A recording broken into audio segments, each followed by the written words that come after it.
Well, hello! Welcome to another one of our math YouTube videos. This one is on lesson 1.3a from pre-algebra or general math, and this is on converting an improper fraction to a mixed number. Before we get started with our actual lesson today, I'd like to review the three types of fractions we actually have. One is a proper fraction. A proper fraction is defined by having a numerator which is smaller than the denominator. The second type of fraction we have is an improper fraction. That means that my numerator is larger than my denominator. And the last type of fraction we have is a mixed number. That's where I have a whole number and then a proper fraction. Today the skill we're going to focus on is actually converting an improper fraction to a mixed number. I'm going to get started here with an example. And so here's the example I'm going to work on here. I have the fraction 7/3. So 7/3 is an improper fraction because my numerator is 7 and my denominator is 3. So my denominator is actually what tells me how many pieces I need to make one whole. And because I only need 3 pieces to make one whole, I know it's improper because I have more than that. I have 7. So to convert this to a mixed number, what we're going to do is we're going to keep our denominator of 3, because again that just tells us we have 3 pieces in every whole, and we're going to pull out sets of 3 or groups of 3 out of our numerator, which is 7. Because every time we have a set of 3, that tells us we have one whole. So I'm going to pull out one group of 3 out of the 7 and ask myself, can I pull out a second group? And the answer is yes, because 3 plus 3 only gives us 6. And if we have 7, we knew we could pull out a second group. If we ask, can we pull out a third group? Then that would be no, because if I did 3 plus 3 plus a third 3, that would actually give me 9.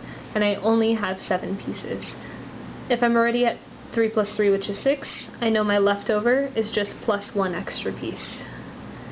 In order to really see our mixed number, what we're going to do is we're going to separate this fraction, which has 3 terms on top, 3 plus 3 plus 1, which again gives us 7. We're going to split that into 3 separate fractions. So here's how I'm going to write it out. I'm going to write 3 thirds, and I got that from here, 3 over 3, plus another 3 thirds, plus my extra, which is 1/3. So one thing we need to recognize in order to simplify this is every time I have 3 thirds, that just means I have one whole. Again, every time I have 3 thirds, that means I have another one whole. This one doesn't make one whole because I only have 1 out of the 3 pieces. I don't have a complete set yet. So if I want to simplify this, I know 1 whole plus 1 more whole equals 2 wholes, and I have the 1/3 left over. So I've just converted this improper fraction 7/3 into my mixed number 2 1/3.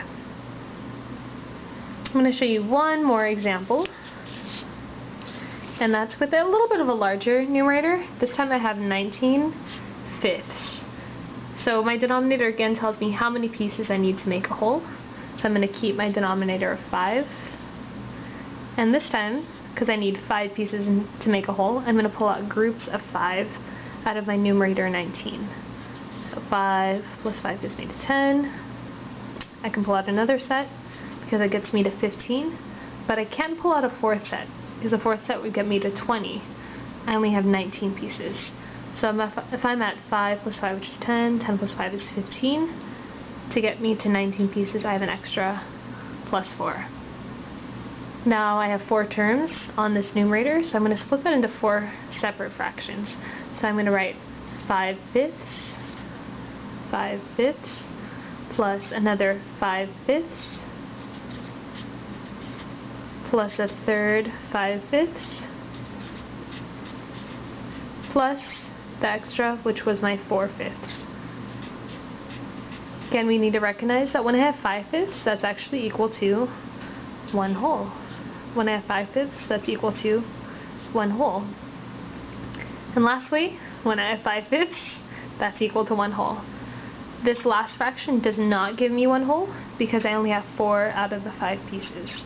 If I want to write this as my mixed number now, I'm going to total up my wholes. I have 1 whole plus 1 whole is 2 wholes.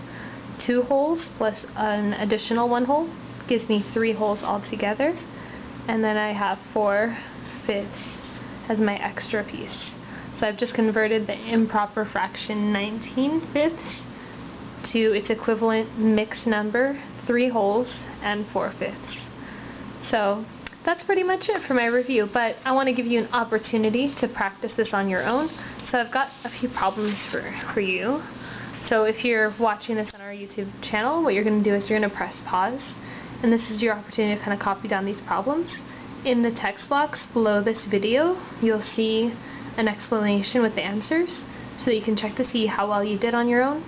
So hope you enjoyed another YouTube video. Thanks for joining us. Come back and watch another one soon.